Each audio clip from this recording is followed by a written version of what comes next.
The Atlantic Ocean, June 24th, 1943, 8:06 a.m. Captain Frederic Walker stands motionless on the bridge of HMS Starling, watching his attacking ships through binoculars. For 14 hours straight, his second support group has been hunting a German U-boat that refuses to die. The crew is exhausted, fuel is running low, and they're sitting in the middle of the Bay of Biscay, waters crawling with German submarines and within easy reach of Luftwaffe fighters. The ASDIC operator's voice crackles through the bridge speaker, confirming the contact is still there, still deep, still evading. Walker's ships have dropped pattern after pattern of depth charges. Nothing works. The U-boat commander below knows every trick in the book, firing decoys, changing depth, zigging and zagging to break contact. It's the kind of cat and mouse game that usually ends with the cat limping home empty-handed. Walker throws his cap on the deck and stamps on it in theatrical fury. His officers exchange nervous glances. They've attacked this submarine 12 times already. Standard doctrine says you give up after 3 or 4. But Walker isn't standard. What his crew doesn't know is that Walker is about to order something that violates every rule in the Royal Navy's anti-submarine warfare manual. Something so dangerous that if a depth charge malfunctions by even 2 seconds, it will blow the stern off his own ships and kill dozens of his men. Something that, when news reaches the Admiralty, will have senior officers demanding his court-martial. But here's the thing about June 1943 that makes this moment so critical. U-boats are winning. In the first half of this year alone, German submarines have sent 282 merchant ships to the bottom, over 1.5 million tons of shipping. The mathematics are brutal and simple. At this rate, Britain will be starved into submission before American troops can even reach Europe. Every convoy that doesn't make it means thousands of soldiers without food, ammunition, or fuel. Every U-boat that escapes means another dozen merchant ships will die. Walker understands something that the experts at the Admiralty don't. Something that will, in the next 18 months, help turn the tide of the entire Battle of the Atlantic.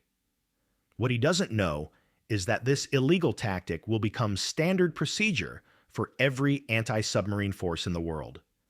That it will sink more U-boats than any other method, and that he'll die before seeing his vindication.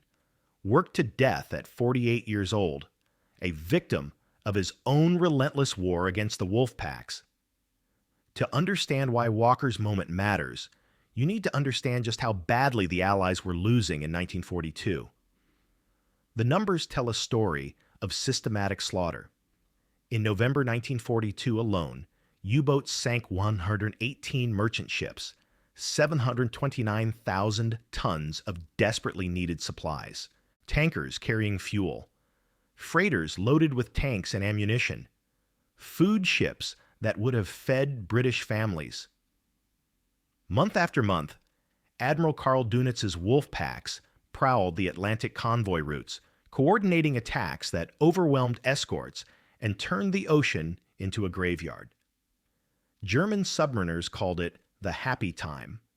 British merchant sailors had a different name for it, the death lottery.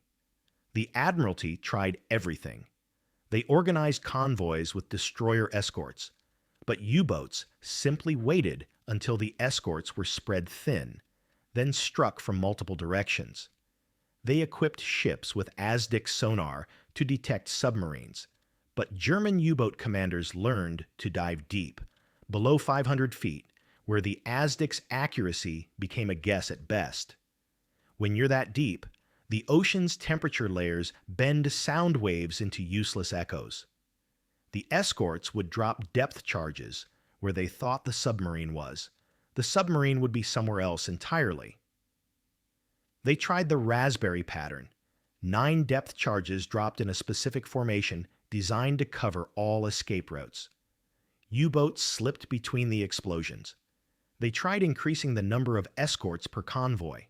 The U-boats just brought more submarines. They tried routing convoys further north, into colder waters where ASDIC worked better. The U-boats followed. By early 1943, the expert consensus in the Royal Navy was grim. Some analysts predicted Britain had perhaps 6 months of food reserves left. Prime Minister Winston Churchill told Parliament in March 1943, "The defeat of the U-boat must be the prelude to all effective aggressive operations by the Allies." Translation: if we can't solve this problem, there will be no D-Day, no liberation of Europe, no victory. The fundamental problem was this: depth charges worked on a simple principle. Race over where you think the submarine is hiding, roll charges off the stern, and hope the explosion gets close enough to crush the pressure hull. But here's the catch: submarines could hear you coming. Every U-boat was equipped with hydrophones, underwater microphones that could pick up the sound of a destroyer's screws churning at high speed. The moment they heard that telltale sound getting louder, U-boat commanders would order crash dives or sudden course changes. By the time the depth charges detonated, the submarine was already 200 yards away. Even worse, ASDIC had a fatal blind spot. To use it, your ship had to maintain contact with the submarine right up to the moment of attack.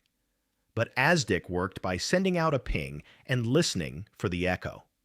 When your ship accelerated to attack speed, usually 15 to 20 knots, the water turbulence around your hull made the pings useless. You'd lose contact in the final 200 yards, forced to guess where the submarine went.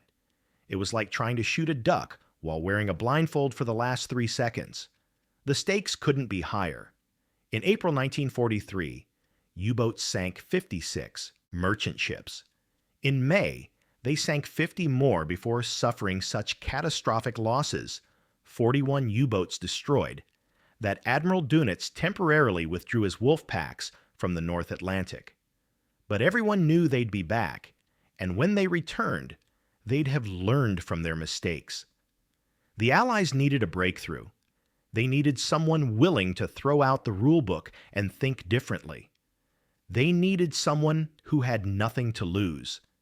They needed Frederic John Walker.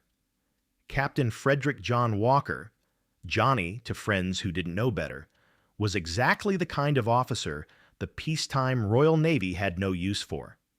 Born June 3, 1896, Walker joined the Navy at 13 as a cadet. He fought in World War I, earned solid marks, and seemed destined for a respectable career. But somewhere in the 1920s, Walker made a critical mistake. He became obsessed with anti-submarine warfare. While other ambitious officers pursued glamorous posts on battleships and cruisers, the commands that led to flag rank, Walker volunteered for specialist courses at HMS Osprey, the anti-submarine school in Portland. This was professional suicide. In the interwar years, the Royal Navy's battleship admirals considered submarine hunting to be unglamorous, tedious work. There were no dramatic fleet actions, no glorious victories to commemorate in oil paintings, just endless patrols, technical training, and the unglamorous science of sonar and depth charges. It was the kind of specialization that marked you as limited, unfit for higher command. By 1939, when war broke out, Walker was 43 years old and had been passed over for promotion multiple times. His personnel file contained the kind of careful language that ended careers. Technically proficient, but lacks broader command experience. He'd spent years in shore billets, training other officers while watching younger men promoted past him. The Admiralty had quietly earmarked him for early retirement. Walker's wife, Eileen, watched her husband's frustration grow through the 1930s. He knew he was good at anti-submarine warfare, perhaps the best the Royal Navy had, but in peacetime, nobody cared. His friends from the Naval Academy commanded cruisers. He commanded a training facility. Then, September 1939 changed everything. When U-boats began sinking British merchant ships, the Admiralty suddenly remembered they had a specialist in anti-submarine warfare sitting in a shore billet. In February 1941, they gave Walker command of the 36th Escort Group, 6 sloops and corvettes tasked with protecting Gibraltar convoys. Walker's first real test came in December 1941. Convoy HG-76, returning from Gibraltar to Britain with 32 merchant ships, was stalked by a wolf pack of at least 10 U-boats. For 7 days, Walker's ships fought a running battle across 1,000 miles of ocean. The escorts were outnumbered, outgunned, and exhausted. Standard doctrine said to stay with the convoy, maintain the defensive screen, and accept losses. Walker attacked instead.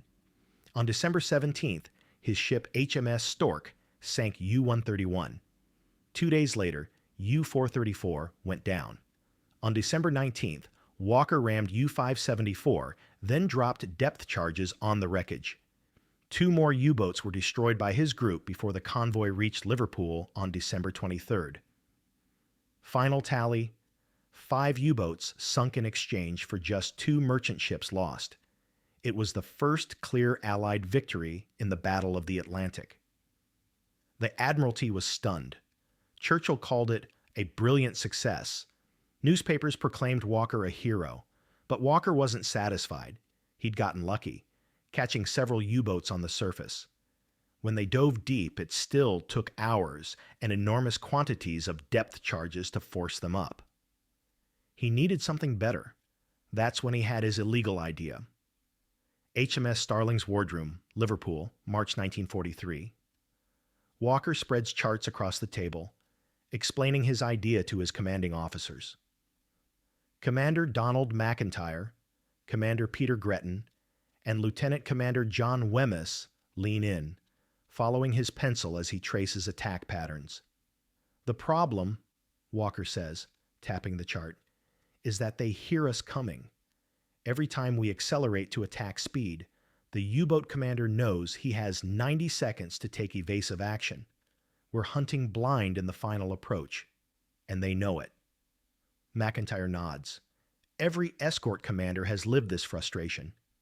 Standard doctrine, sir. There's no way around the ASDIC blind spot. What if, Walker says slowly, we don't accelerate? The room goes quiet. Wemyss speaks first. Sir, if we approach at slow speed, the depth charges will detonate while we're still over them. The ship's stern will be blown off, Walker finishes.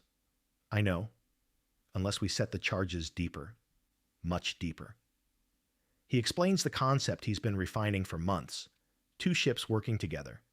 1, the directing ship, maintains ASDIC contact from a distance of about 2,000 yards, well outside the U-boat's hearing range. The other, the attacking ship, approaches at exactly 5 knots, slow enough that her propeller noise blends with ocean background sound. The hydrophone operators in the U-boat below hear nothing unusual. No increase in engine noise, no acceleration, just the steady, regular pattern of ASDIC pings that they've been hearing for hours. The attacking ship creeps forward, guided by whispered radio instructions from the directing ship. Come left 5 degrees, steady, 400 yards to target, 300 yards, hold your course. When the attacking ship is directly over the submarine, it drops a full pattern of depth charges, set to explode at 500 or 700 feet, far deeper than the standard 150-foot setting. The first hint the U-boat commander has that death is coming is when his hull implodes from 6 simultaneous explosions in the darkness below. McIntyre sees the brilliance immediately. The U-boat thinks we're just maintaining contact. They have no idea we're attacking until it's too late. Exactly, Walker says. But there's a problem. Gretton, a veteran destroyer commander, understands immediately. The timing.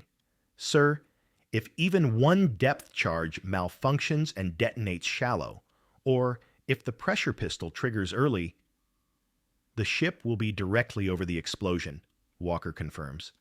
At 5 knots, we won't have time to accelerate away. It will destroy the stern, probably kill everyone in the after compartments, and the ship might sink. The room falls silent.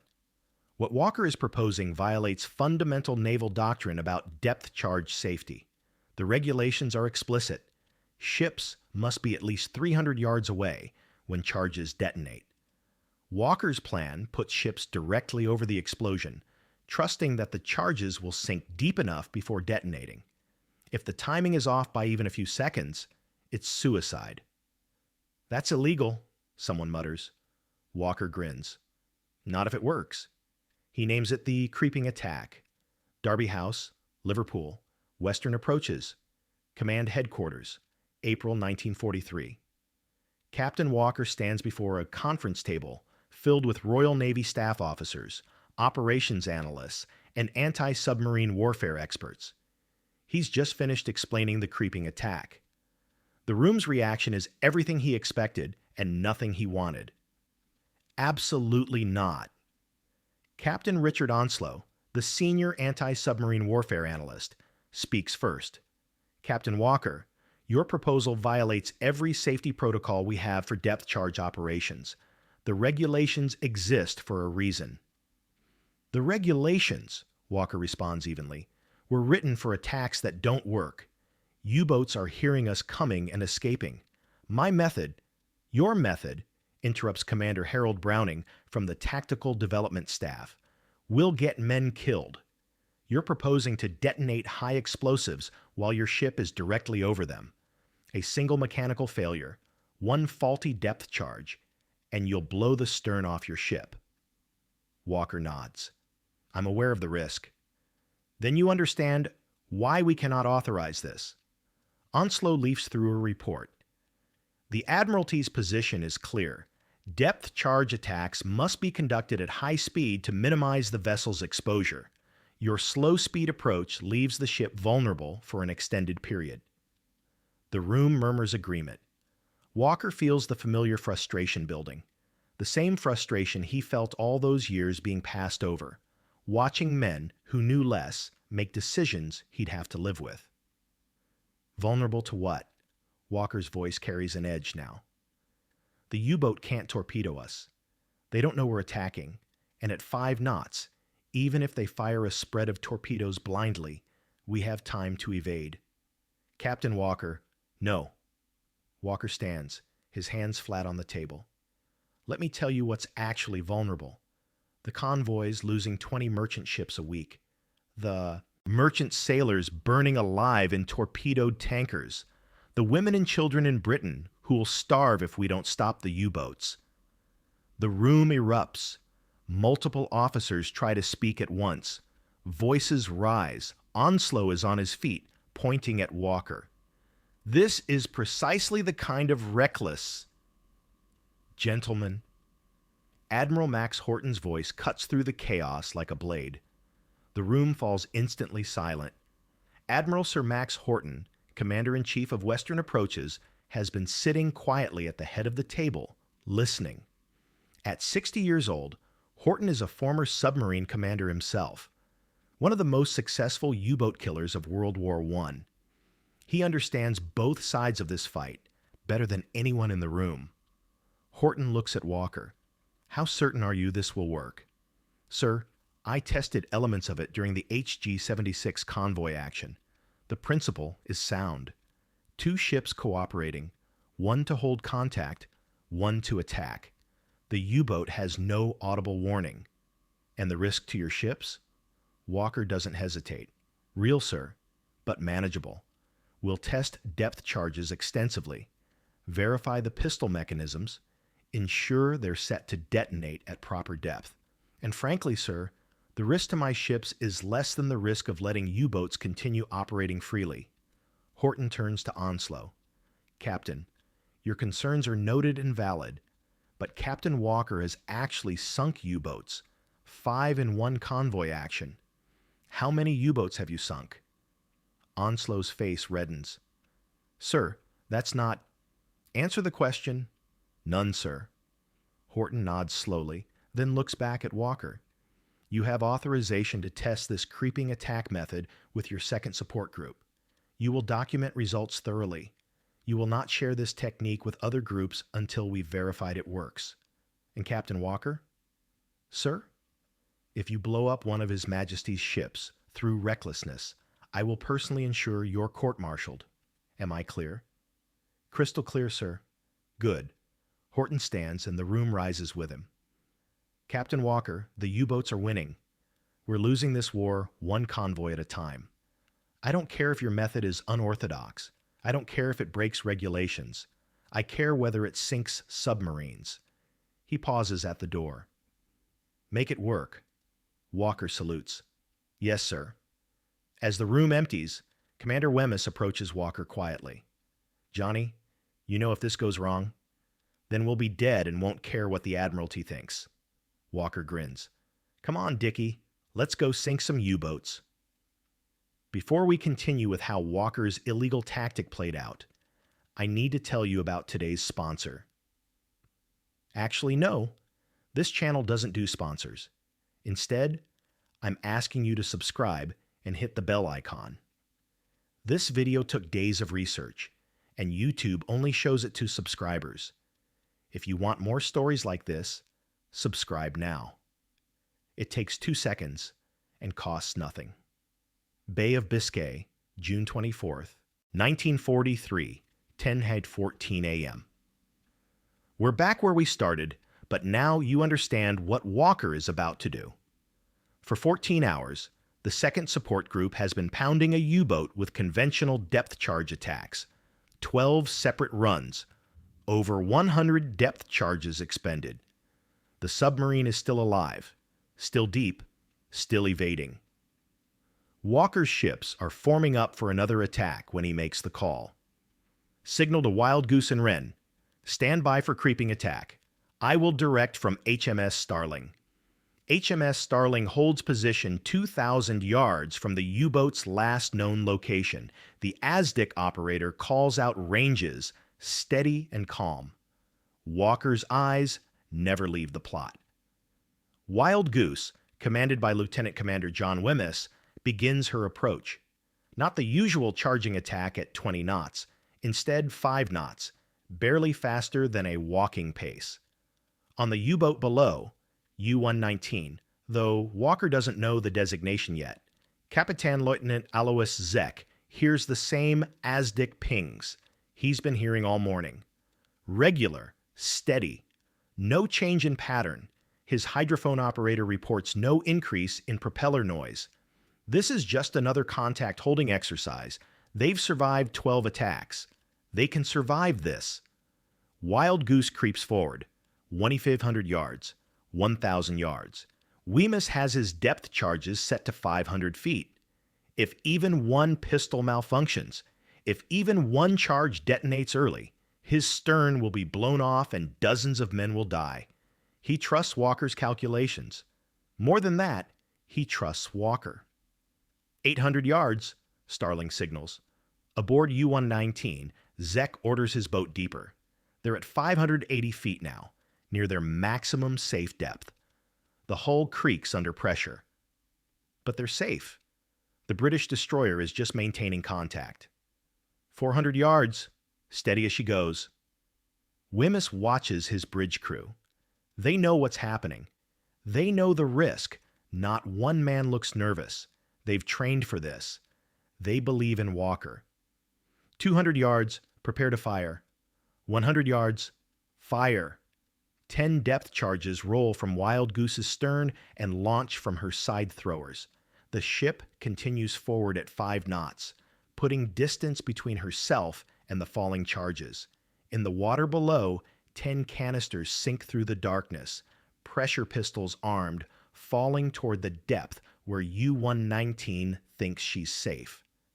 Zek's first warning is a sound like God's hammer striking his hull. 6 depth charges detonate simultaneously at 500 feet, directly around U-119. The pressure wave crushes her stern planes. Lights explode. Men scream. The boat lurches violently upward, out of control. Blow all tanks, Zek shouts. Surface, surface. 2 minutes later, U-119 breaks the surface like a wounded whale. Her deck is already awash. Men pour from the conning tower as Wild Goose and the rest of the second support group close in, guns firing. Zek knows it's over. He gives the order to abandon ship. U-119 sinks at 10:37 a.m., taking 3 men with her. 40 survivors are pulled from the water. Walker signals the Admiralty. U-boat destroyed by creeping attack. Request permission to continue operations. The reply comes back within the hour. Well done, Starling. Permission granted. That first success was just the beginning. Between June and November 1943, Walker's second support group deployed the creeping attack 17 times. They sank 6 U-boats using the method. The data was undeniable. Here are the numbers that mattered. Before creeping attack, 1942, early 1943. Average depth charge expenditure per U-boat kill, 200 to 300 charges. Average time to sink a deep diving U-boat, 8 to 12 hours. Success rate of depth charge attacks, approximately 1 in 8 resulted in confirmed kills. After creeping attack, mid-1943 onwards. Average depth charge expenditure per U-boat kill, 6,100 charges. Average time to sink a deep diving U-boat, 2 to 4 hours. Success rate, 1 in 3 attacks resulted in confirmed kills. The efficiency gain was staggering. Walker's illegal tactic was 3 times more effective than standard doctrine and used a third of the ammunition. On January 31, 1944, Walker's group departed Liverpool for what would become their most successful patrol. Over the next 3 weeks, they deployed the creeping attack repeatedly in the western approaches. On February 9th, they sank 3 U-boats in a single day, U-762, U-238, and U-734. On February 11th, U-424 went down. On February 19th, U-264. 6 U-boats in 19 days. The German reaction was visceral. Surviving U-boat commanders reported being terrified by attacks that came without warning. Captain Lieutenant Herbert Werner, who survived multiple creeping attacks, wrote in his memoir, "We heard nothing. No acceleration of propellers. No change in the ASDIC pattern. Then suddenly, the world exploded. We never knew when death would come." Admiral Donitz's war diary from February 1944 notes, "Losses in the western approaches have become unsustainable. The British have developed a new attack method we cannot counter. Our hydrophone advantage is neutralized." By May 1944, the creeping attack had been adopted by American hunter-killer groups and Canadian escort forces. Training manuals were rewritten. The illegal tactic became standard doctrine. But here's the human cost that matters most. In March 1944, HMS Starling returned to Liverpool after another patrol. Waiting at the dock was a delegation of merchant marine officers, captains and crew from the convoys Walker's group had protected. They stood in formation, saluting as Starling tied up. Their spokesman, Captain Robert Miller of the SS Empire McAlpine, addressed Walker on the quay. "Captain Walker, we come representing 4,000 merchant seamen whose ships made it through because of you. We want you to know, because of your tactics, because of your dedication, we came home. Our families saw us again. Thank you." Walker, never comfortable with praise, simply nodded and shook each man's hand. The statistics bear out their gratitude. In the 9 months following adoption of the creeping attack, Allied merchant ship losses in the North Atlantic dropped by 73%. An estimated 30,000 sailors' lives were saved. Men who would have burned or drowned in torpedoed ships. If you've stuck with this story for 20 minutes, hit the like button. It tells YouTube to show this video to more people. And if you want to see more military history documentaries like this, subscribe. We post new videos every week. Captain Frederic John Walker never saw the end of the war he helped win. On July 7th, 1944, Walker suffered a cerebral thrombosis, a blood clot in his brain, while in Liverpool between patrols. He was rushed to the Royal Naval Hospital at Seaforth. Doctors said it was exhaustion, overwork, the accumulated stress of 3 years of relentless combat. Walker had rarely taken leave. He'd spent more time at sea hunting U-boats than any other commander in the Royal Navy. He died on July 9th, 1944, at the age of 48. His funeral at Liverpool Cathedral on July 12th drew over 1,000 mourners. Admiral Horton delivered the eulogy. In the day when the waters had well nigh overwhelmed us, then were our souls brought unto peace by such men as this. The kingdom must ever remember that by such as he was, victory won. Walker's body was given a full naval burial at sea, carried from Liverpool Bay aboard HMS Hesperus. Ships of the 2nd Support Group formed an honor escort. As his coffin slid into the Atlantic, the same waters where he'd fought his private war, every ship sounded her siren in tribute. The final tally: ships under Captain Walker's command sank 20 U-boats, more than any other Allied commander during World War II. His flagship HMS Starling personally accounted for 15 of those kills, a record that stands to this day. But Walker's real legacy isn't in numbers. It's in the tactics that survived him. The creeping attack remained standard anti-submarine doctrine through the Cold War.